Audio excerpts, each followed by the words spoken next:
Hi అండి, అందరికీ నమస్కారం. ఇవాళ 2వ తారీఖు. మరి అవ్వాతాతలు ఎంత ఇబ్బందులు పడుతున్నారో, మీరు అకౌంట్లో డబ్బులు వేశారో వాళ్ళ బ్యాంకులోకి వెళ్ళి అక్కడ పనులు కాక పొద్దున్న నుంచి మరి ఇప్పటివరకు అల్లాడిపోతున్నారు. ఈ జగన్మోహన్ రెడ్డి గారిని, ఈ ప్రభుత్వాన్ని మేము ఒకటే ప్రశ్నిస్తూ ఉన్నాం. మరి మీ దగ్గర ఎంతమంది స్టాఫ్ ఉన్నారండి? ఇప్పుడు ప్రతి పల్లెటూరులో మినిమం 2 స్కూల్స్ ఉన్నాయి. ప్రతి పల్లెలో ఒక స్కూల్ ఉంటుంది, ఊళ్ళో ఒకటి ఉంటుంది. 2 స్కూల్స్లో ఒక స్కూల్లో ఇద్దరు టీచర్స్ లెక్కన వేసుకున్నా కూడా 2 స్కూల్స్లో 4 ఉంటారు.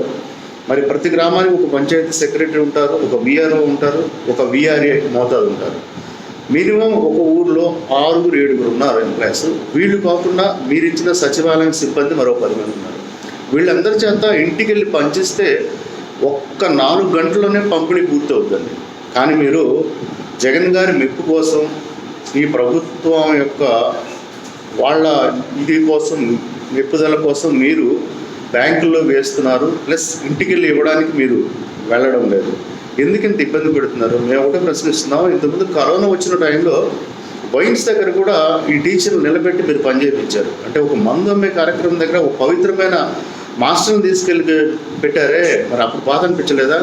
ఆ తర్వాత స్కూల్స్లో బాత్రూముల దగ్గర కూడా టీచర్లను పెట్టించి ఫోటోలు అప్లోడ్ చేయించే కార్యక్రమంలో బాత్రూంలో కూడా టీచర్స్ని ఉపయోగించుకున్నప్పుడు, మరి ఇంత మంచి కార్యక్రమం, ఒక పెన్షన్లు ఇవ్వడానికి టీచర్ని ఉపయోగించుకోవచ్చు కదా.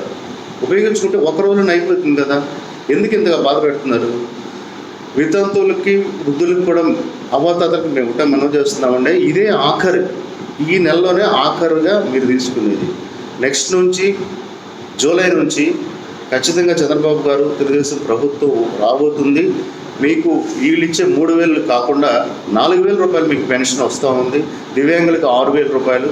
ఖచ్చితంగా ఇది జరగబోతూ ఉంది. మహా అయితే ఇంకొక నెల జూన్ మాత్రం మీరు ఇబ్బంది పడతారు. జూలై నుంచి మీకు ఎటువంటి ఇబ్బంది లేకుండా స్వయంగా మీ ఇంటికే 1వ తారీఖుకే పెన్షన్ అందించబడుతుంది. ధన్యవాదాలు.